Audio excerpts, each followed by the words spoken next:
What's going on, guys? Back with another video. This time we're checking out the act. But god damn it, man, this damn thing was whooping my ass, man. You know what I'm saying? This code was tearing me up. Nose, everything was running. God damn, I can tell you, it was busting, man. It was busting me up, and I had to bust out of it, you know? For sure, though, you know what I'm saying? God damn it, man. I was getting my butt tore up, but hey, I had to go through it, man. I had to go through it. Yeah, this time we here to see the act of our old man. So let's get to it, shall we? All right, here we go. What's up, everybody? Problem this is with the live service gaming. And today I'm posting my very first live service video. I've come to the especially conclusion when when it comes to the free model, that's usually the best model. But if you gotta pay for it, yeah, you deserve the beat down in my case. You know what I'm saying? That finishing my work before making it publicly available, it just takes too long. It's too much time and effort, and you don't want to wait for content, do you? I need the views and money right now. Oh, you getting on about the audio levels aren't balanced properly or keeps publishers and stuff. Random intervals. Just know that I'm working on it. Because I'm also launching this brand new feature called free to watch videos. That's right. Unlike my OnlyFans, you don't have to pay me to watch garbage. However, I do know that the comment section is currently disabled. Rest assured, our teams are working on that. But I hope you keep coming back. I think didn't EA do something like that? It was like they put out something. I think it was a trailer they put out, and they had to turn off comments because it was so bad. Oh. That was to this video to rewatch it every week. I've got a lot of great updates in store. Speaking of the store, did I mention my Patreon and OnlyFans? Okay, is the joke dead? Yes, get over it! Right, the joke's dead. Live service video game. If you're like me. Also, another thing about those little updates they always like to do is that I swear when you have keep updating your game, I mean, that's not a problem, but when you keep updating your game for like very specific little stuff, just, you know, very so stupid. It's so stupid when they do that. It's like, what? Come on, man. Stop doing that bullshit. Speaking of the store, did I mention my Patreon and OnlyFans? Okay, is the joke dead? Yes, get over that! Right, the joke's dead. Live service video game. If you're like me, when you hear those words, you flinch a little. And if you hear early access before them, you probably start blowing chops. Despite their lackluster reputation, live service games have become such a popular trend. It doesn't discourage every developer from attempting to make one. I mean, literally, every single new release these days is promoted as an ongoing service. Indie fighting game? It's a live service now, boyo. Single player RPG? Nope. That's a live service too. Now, let me be clear for a second. Gaming is in the best shape it's ever been. Developers have more tools, resources, and everything they need to make the best video. Also, I don't think nothing is wrong with that either. I don't think nothing is wrong with the live service if it's done well. Keyword, if it's done well. Because a lot of times these people that make live service, they just greedy. I mean, of course you gotta have, you know, money and pay for stuff off, but when it's like you're not even trying, it's just like you just want the money. It's like, nah, bro. No game ever. Elden Ring, for example. The ability to update games post-launch inherently makes the whole industry better. With that out of the way, live service, unfortunately, is both a perk and a crutch. It is both a cigarette and an apple. Some developers are able to capitalize on this live service model in the best ways possible. Smash Bros. Ultimate, for example. Without a live service, my dream of seeing Banjo-Kazooie in Smash, it's gone. You can provide constant bug fixes, new content that keeps players entertained for years. Now, who doesn't want that? But for some developers, the live service becomes a hindrance as they make grandiose promises of a living, breathing platform, only for that to flatline as the game turns into a ghost town. 50,000 people used to live here. Now was a ghost town. Live service games, or LSG, and games as a service is simply the idea that a game will get consistent updates and grow and evolve over time. On paper, this sounds like a no-brainer win, but were it so easy, as the old saying goes. Now, why has this type of game become such a popular trend? What are the problems with live service games, and what can they do right? I kind of want to wear this hat for the rest of the video. Now, before I empty my bowels on the corpse of Anthem and other failed live service games, we need to know why studios shifted to this business model. Why do we go from horse armor to this? Yeah, that's it's terrible. Not hard to understand if. And not only that, Halo. This is so the dumb part right here. Like Halo, literally, like Halo 5, literally, kind of already gave it away. And then they try to crutch it with Halo Infinite and say, oh yeah, we can put this and make this and put that and make sure you can buy those or put those in the game battle pass, when literally you just play some of those armors that was already in Halo 5 and you don't have to do none of that. If anything, they could have just like, hey, we got this in Halo 5, let's do what Overwatch did and just put this in, take it from point A to point B, and there you go. There's all your freaking armor you had from this service down to that service. It would have been much easier that way, but my money. Anyway. Understand business. It's money. It's just good business. But you could also watch this chart of the top 15 games on Steam over the last 10 years or so. Exactly. And what you'll notice is almost all of them are live service. Because even though The Witcher 3 and Elden Ring... And that's the worst thing about live services, that in case those servers go down, guess what? You won't be able to play those games no more because there was just only a service. While Elden Ring and other games that's single player, you can go back to 20 or 30 years and still play those games. You know? Were some of the biggest, best games ever made. They still don't stay at the top for very long. They won't stay up top. Elden Ring peaked at 952,000 concurrent but they will be around forever, though. It's at 20,000. Like live service. Take the hat off now.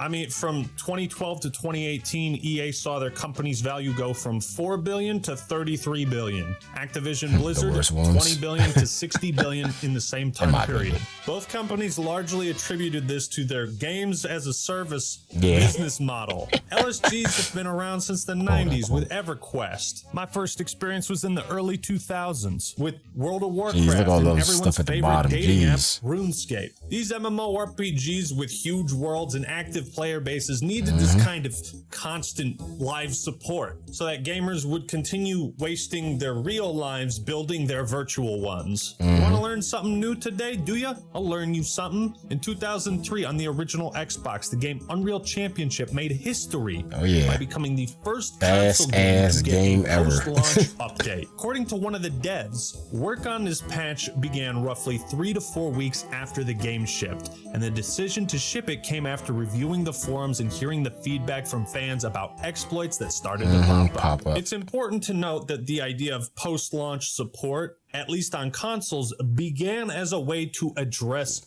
fan feedback and fix problems that flew under the radar. Just like on the Halo, you used to be able to fix. We fucked up. Halo 2 map pack used to fix with the update stuff. You had to wait in line to get the Halo map pack you didn't stuff. I expect think anything to happen because the game was out. They couldn't do anything about it. I think once the Halo 2 map pack came out, that and Unreal Championship became the launch pad for live service games to really take off. Unlike my fucking vacuum cleaner, I've been waiting on the new update for this goddamn forsaken piece of shit. All you have to do to understand trends in business Stop sucking up stuff, man. Money. Why is Activision Blizzard suddenly taking an interest in all the sexual harassment allegations floating around their workplace? It's not because it's the right thing to do, it's because they're getting sued. Using that money. So many videos on YouTube exactly 10 minutes long. Money. Because that's when we can put mid-roll ads in. I tell you. The act knows what's Why up. is every single company putting a battle pass into their video game? It's not because every player is like, yes, I love it. I love battle passes. No, it's because money. Because why settle for a one-time purchase when you could have more? Hi, Yikes. Billy Mays here. Game production used to be a fire and forget kind of business. The game And launches. stuff that also that would get stale out too. Like why every game has a battle pass. That usually should be unique to a service that's like, you know, free, of course, but not every game should have a freaking battle pass. Not every game needs a freaking battle pass, but yeah, when you put a battle pass for stuff that shouldn't be in the game, you like, people gotta look at you funny with that, you know, especially when it's a game of $60 or 70.99, whatever the hell they're trying to put in console version, and then it comes like, oh, we got a battle pass for it. Yeah, screw you. You greedy ass. It's out. That's it, fellas. Pack it up. We're working on the next one. And honestly, if you're going to put that much effort into creating a game, you want it to pay off. You want it to do well and last a long time. And money makes the world go round. It's just good business. So companies want to avoid the risk of investing millions of dollars and thousands of man hours into a product that they don't want to take a risk. That's another thing. They don't want to take a risk. And never after that. That's why the business model evolved. It started with expansions, re-releasing the same game, just slightly different and with new stuff. Then it was DLC and map packs, horse armor, extra custom class slots, microtransactions, loot boxes, season passes, and now battle passes. Inflation has risen, but the price of new games it stops the growth of the creativity of the game. You think you're better than everyone. Every game, every game will have a freaking battle pass. That's where we at now, kind of. Risen tremendously, and with that, expectations. Companies want to avoid big risks. If they can placate a game's disastrous launch by saying, "Oh, it's going to be live service," I've seen that happen. That happened to me a lot in Battlefront. Live service attempts to mitigate the risks and sunk costs of game development. Especially if anybody that played Battlefront 2 and you remember Anakin when he first came out, how broken he was. Holy shit, that was so good, but also, goddamn. Used to be, you bought a game, brought it home. If it was shitty, then it was just a shitty game, and that was it. But then one night, you find yourself just staying awake thinking, man. And yes, a lot of games back then were shitty. Yeah, they were. If it was a live they had so many glitches in these games back in the day. Poorly optimized video games, as long as you say, well, they weren't. It's shitty now. They did. But it might get better. Said every developer of an early access survival game. Trust us, this one isn't a scam. I don't think anyone has the boomer hot takes that games were better when they were never updated. People that think that that's what you look like right there. In an ideal world, a live service would make every game better. Speedruns that always break the game and speedrun games and get the W real fast. Live service experiences weren't so controversial when it was MMORPGs, but once games like Destiny, Fortnite, and Call of Duty started picking up the Fortnite did it the best, I believe. Well, that's when all hell. And Fortnite also takes risks too in their games. That's another thing why I think Fortnite is really good. They take risks. And it's become commonplace for new titles to have roadmaps, blog posts, video updates, interviews, hot fixes, new maps, patch notes, battle passes, seasons passes. We're taking out this character. Yes. Freaking patch notes for a live service game. Like if you don't read the patch notes for these damn games, you're like, you don't know what the hell's going on for the most part. that pause. There you go. And I think Jeff. Yeah, like patch notes to games are just so crazy. I remember playing KI one time, and it was I believe it was Killer Instinct season 3. And they changed and nerfed so much things in that game. And then they released the patch notes of what they did to the curves. It was like, oh, this thing is +3, +4, -4, -30 frames, all this stuff. And the list for that whole patch, I forgot which number it was.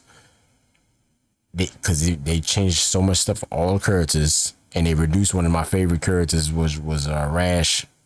You know, his attacks were he was just a fun character to play as, and they nerfed the hell out of him.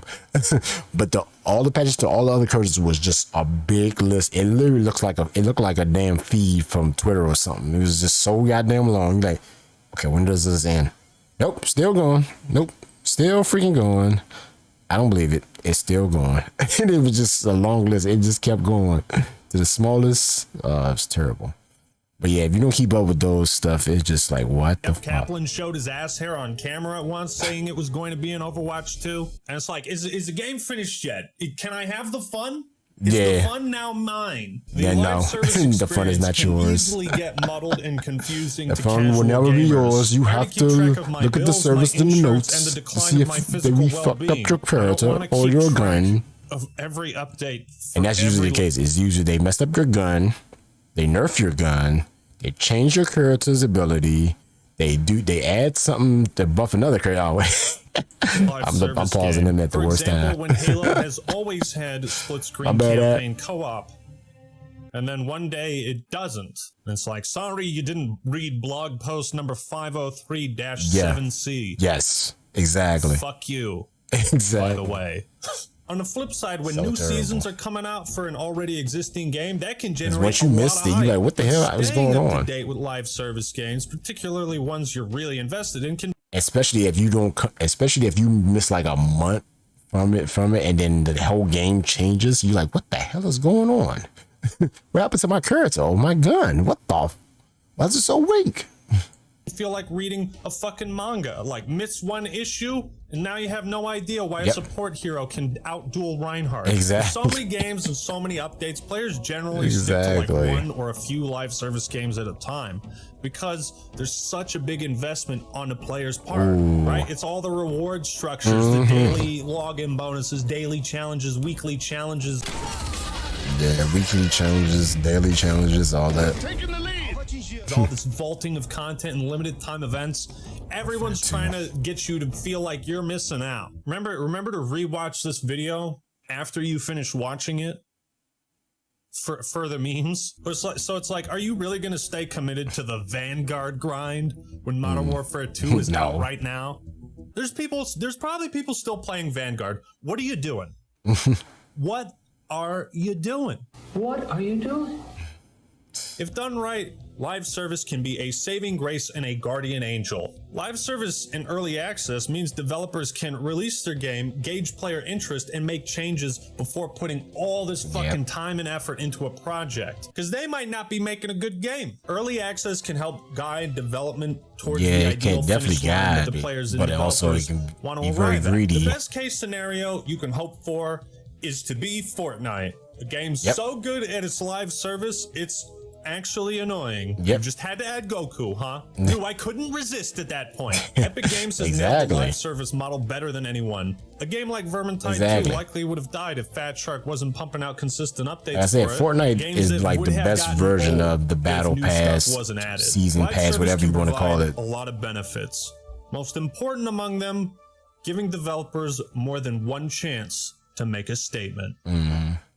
It was an economic decision at the end of the day. I know it's probably annoying for people. Like, when you realize you can't make a lot of money on something. This is what EA CFO Blake Jorgensen said after the company shut down Visceral Studios and canceled their single-player Star Wars game. These are the words why KOTOR 3 doesn't exist, because it had to be KOTOR Online, and it couldn't just be Elder Scrolls 6. It had to be Elder Scrolls Online. Live service has become the biggest killer of creativity in the industry by far. Game development literally didn't I just say that?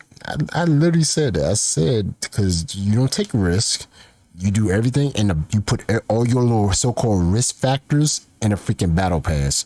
Like, here's my little risk factor, but it's my greed.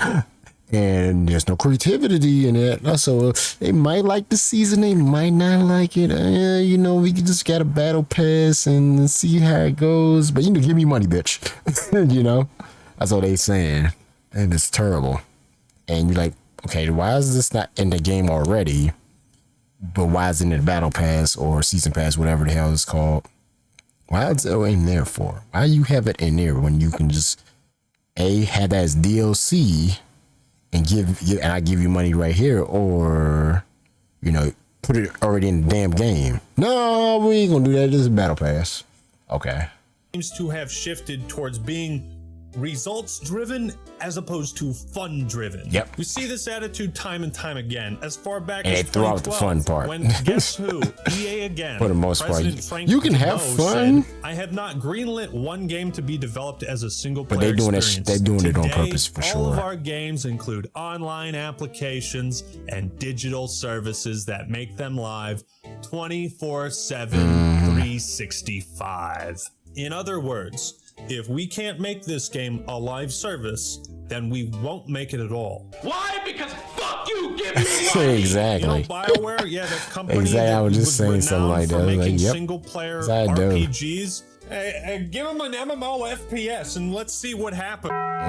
This idea that every game should be a platform or a service isn't exclusive to EA, but they seem to be the ones most convinced this is the only option for the future. Like I said, they the worst ones. Did literally when I saw they got rid of EA Big a long time. This is a way long time ago. Oh my god! Like when they start dropping EA Big and what was it? NFL Street and all the other fun games they had. I'm like, dude, why y'all doing this? Why y'all getting rid of all the fun games? NBA Street, you know, volume 1, 2, 3, all that stuff. What happened to all that? You know, all those fun games, you know, jumping over the hoop, doing all these tricks. Nope, gotta get rid of the fun. Gotta get rid of the fun, Legendary. Hell no, bitch. You know? And I was like, what the hell is going on here? And it really hit me so hard when it was like, oh yeah, we made Def Jam Vendetta, and then we made Def Jam Fight for New York, all 2 good games, and then we make the third installment, which was the trash of all trash. And that's when I'm like, yeah, EA is done. They lost the fun factor for me. I don't care how many Maddens you put out or whatever, any NFL Blitz or whatever the hell you want to call it. Yeah, y'all trash. To me, in my opinion, that's what I was like, yeah. And then everything has to be an online service. Yeah. I can see the greed, man. I can see the greed, baby. Like, did anybody ask for Assassin's Creed to be live service? Like, isn't it enough? Yeah, that was they already also a make the weird damn one too. things once a year. Game development has been heading towards this homogenous blob where like every game looks the same. And Yeah, because every game is literally the same because there's no creativity of change. With co-op coming to Dead Space 3 and multiplayer rumored for Dragon Age 3, it seems that the idea of solo-oriented experiences is now dead. Like every game has to be like variety. Like when you make a game like from 1 to 2, it should be a big leap in that game. It's like, oh, this game has this blockade right here that's, you know, stopping it from being the best, which you can see, like, you know, you see the potential of it, and then 2 supposed to be that potential to that game, but no, it's like, oh no, we won't put a live service in between that. Yeah, make a season pass. Yeah, make that the battle pass and stuff. Yeah. Inexorable march towards video games becoming one indistinguishable mash of gray sludge. Oh, we're gonna get rid of co-op. Continues. Live service has radically changed the way sequels are produced, if they are at all produced. Yeah, the sequels are like now trash of all trash now. So let's put all our eggs in one basket and just invest in that. Oh, what's that? We made $8 quadrillion? Yeah, that's a reason why Grand Theft Auto 5 has been on 3 console generations. Don't get me wrong, being a live service is an incredible tool to have at your disposal, but not every game needs to be one. Exactly. What publishers need to realize is that, like my new vacuum cleaner, it's okay to just make something good and leave it at that. You know, at what point does the idea of make providing something good a and service leave. conflict with providing a fun experience? Like I got in my title. You know, sometimes I have in my title like, you know, it's the old Stone Cold model, baby. Arrive, raise hell, and then leave. There's no live service. There's no, you know, gotcha mechanics. Nope. I arrive, I whoop that ass, and then I leave. I'm done. Nothing need to be said. Nothing but, oh, shoot, damn, man. Well, I guess I got to start that live service. Nope. I arrived, I whooped that ass, and I left. I'll tell you when it affects the bottom line. So, okay, we've established that player retention is the most important factor, right, in a successful live service. We need players. More players more possibility for spending, more ways we can monetize. Which means more money. Management needs to hit a bottom line to continue justifying this. Again, please subscribe to my OnlyFans. Most systems in modern video games are focused on maximizing player retention. Once you understand this, everything about modern gaming falls right into place. You begin to understand why social features have been disappearing. Modern gaming. Why scoreboards are now a hot button issue. Why post-game lobbies disband. Why you can't vote on maps anymore. You start to realize there's a reason games launch like shit sometimes. And why FOMO has become such a popular acronym recently. If there's a choice between adding a feature that objectively makes a game better and removing it to potentially increase player retention, what do you think the publishers are going to choose? Live service at its worst is the term minimal viable product. Let's see. These starting up minimal value production, barely minimum. Yeah. Yep. Tested assumes your business. Yeah. That's it's so terrible.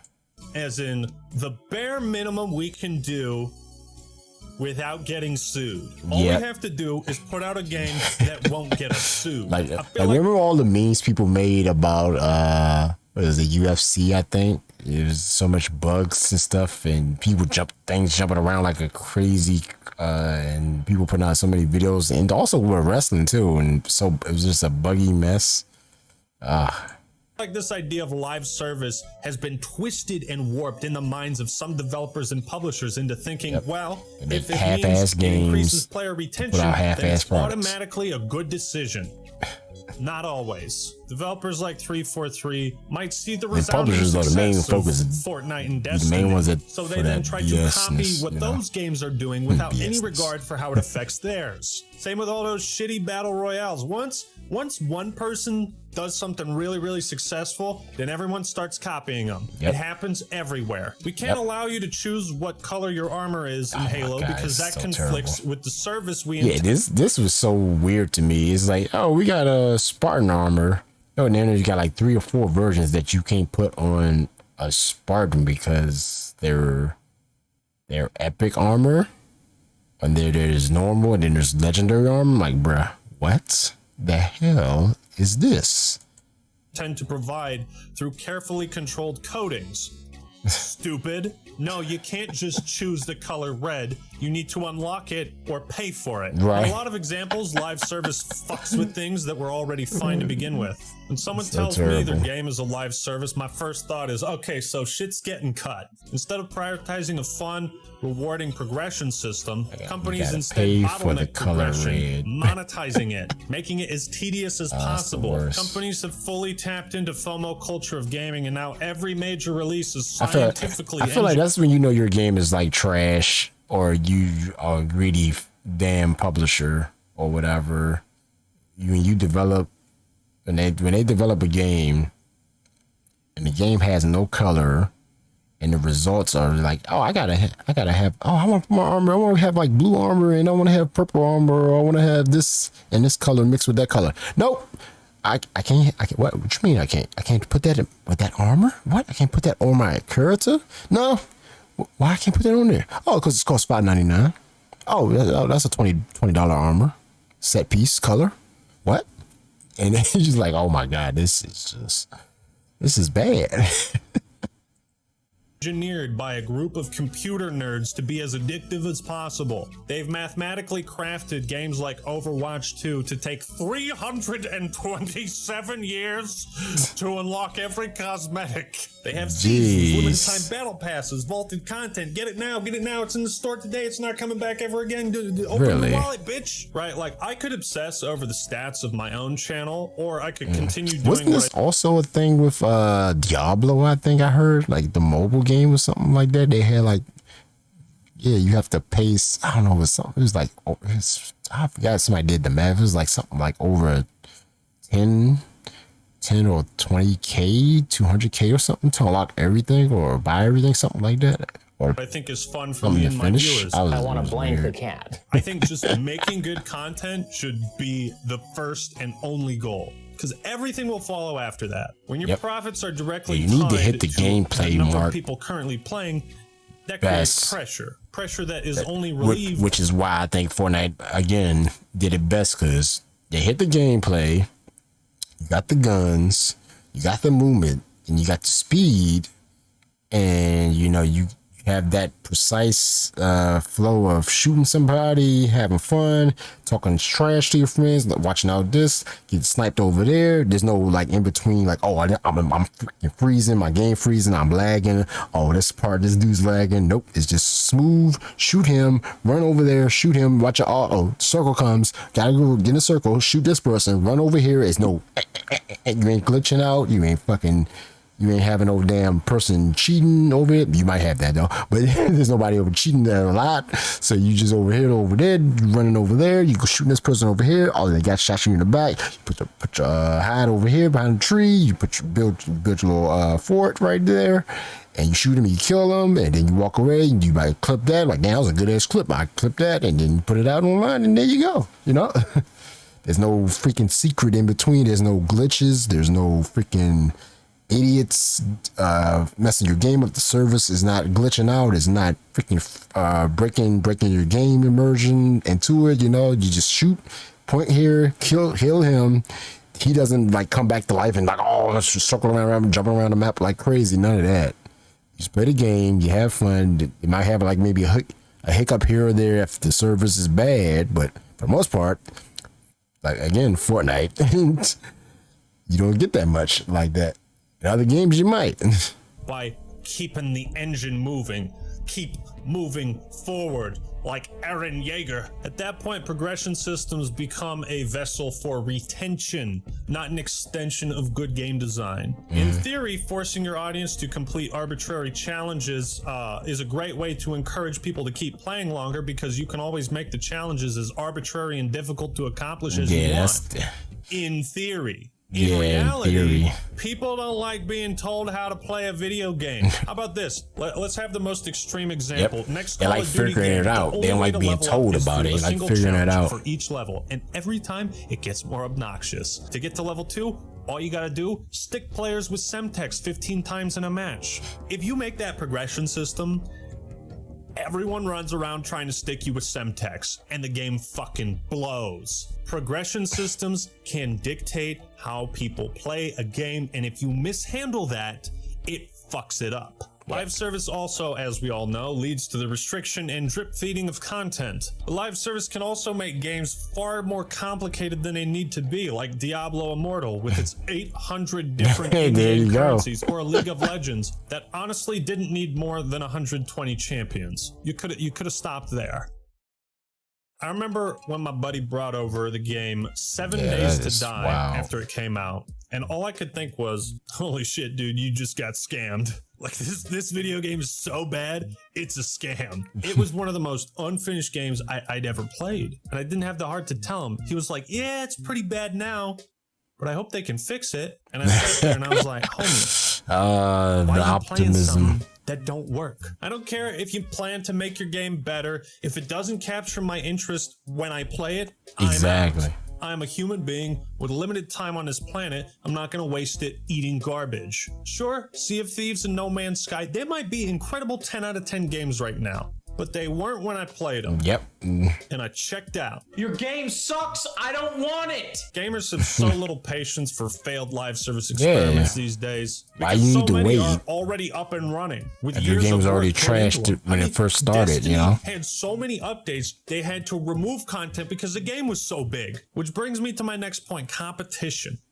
It's fierce. Succeeding at providing a live service grants the highest of highs, but failing, it's just sad to watch. Fallout 76, Anthem, Halo Infinite, Evolve, Marvel's Avengers, Battlefield 2042. The graveyard of failed live service games is big. There's a lot of graves out there. Yep. Lots of games with high aspirations that terribleness. promise I don't know if it's the world graves and more, and yet failed to deliver. It's unfortunate that live service mud games now thrown have on this it. expectation of launching broken and missing content. Sometimes I can accept that. If the premise of a game is so good that I want to stick around, I will. You know, Battlefield 4 was broken for like 2 weeks to a month. Yeah, that's the game but at right the end there. of that tunnel is arguably the best Battlefield in the series. After release, you need a dedicated team right off the bat on the racetrack, ready to keep the go-kart moving. You've started the engine. Now supply it with fuel and oil.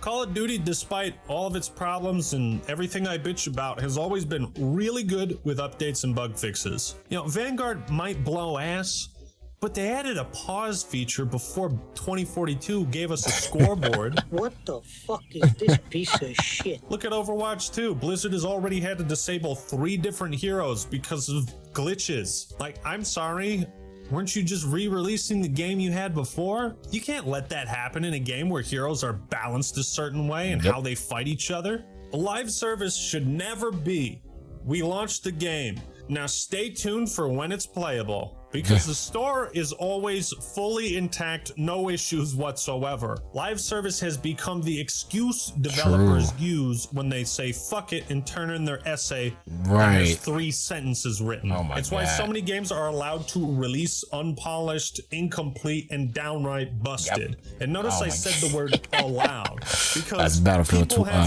to approve 2042. this shit. They know what kind of game they're putting out. You don't think homie right here knew what Cyberpunk was gonna be? Huh? Think again. Look at it. Look in his eyes. He knew. Myself and the board are the final decision makers. Like he's reading, maybe Our reading off the goal to prompter. release the game. Although, believe me, we never ever intended Did not for blink. anything like this to happen. Oh my God.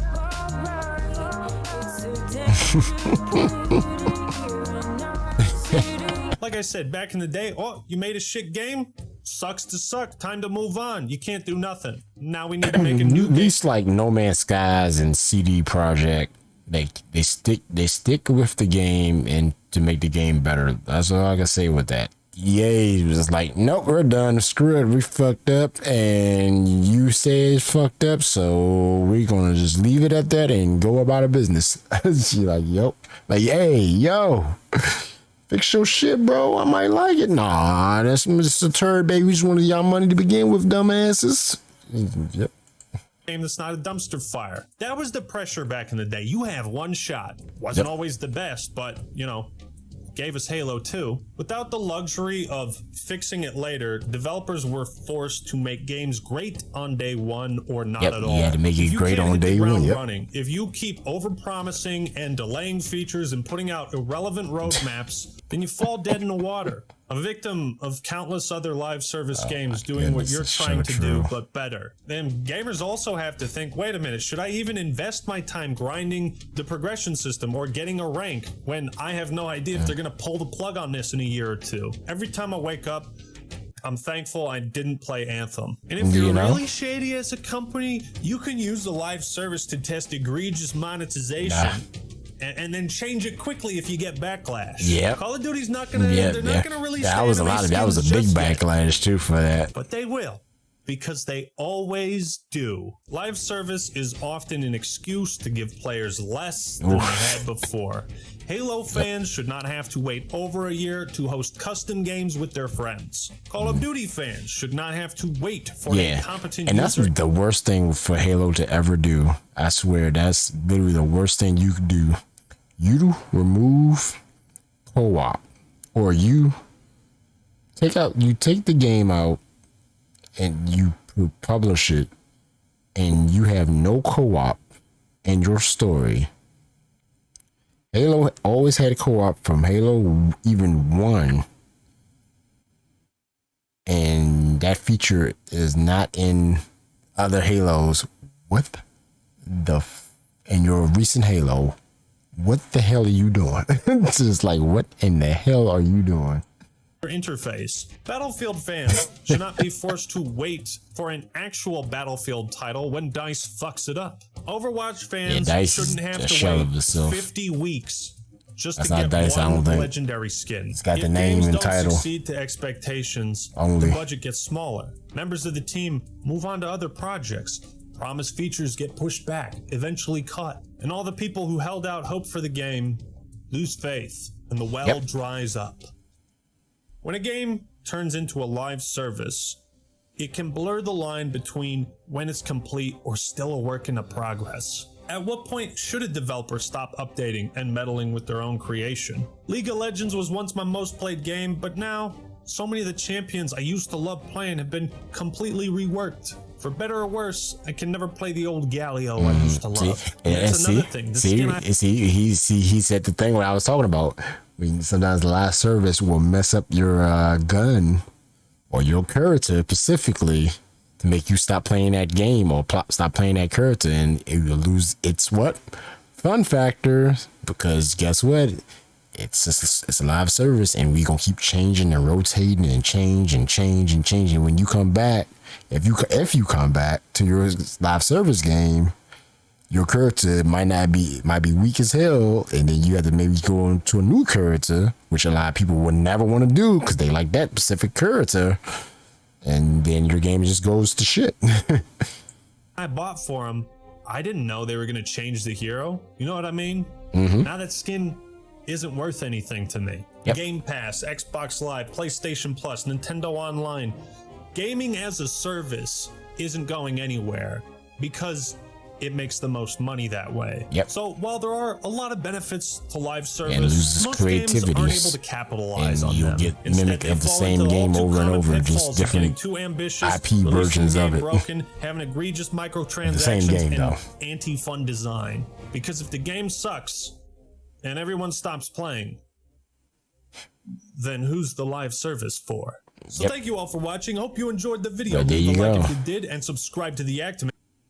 Yeah, good video, Act Man. Again,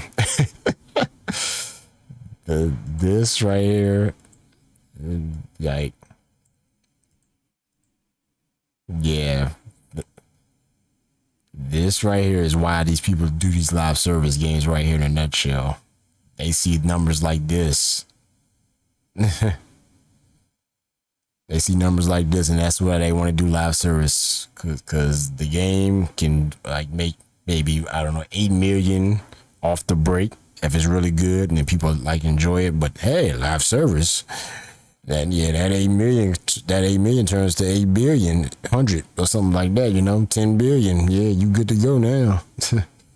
You set now you sit back and wait, make your game waste away, and then people are like, what the hell's the updates? No updates. Now you just took your money and went about their business. No creativity, no changes, same game.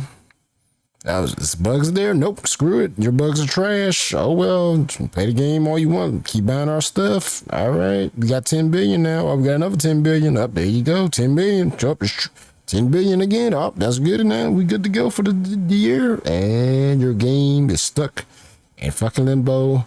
There's no updates. There's no there's no responding to the community. Nothing. It just dead silence. And now you're trash. Your game is shit. And then you'll get bad publicity. And they would probably think it's good publicity. It's gonna be bad shit publicity. And then your game is trash. And there you go.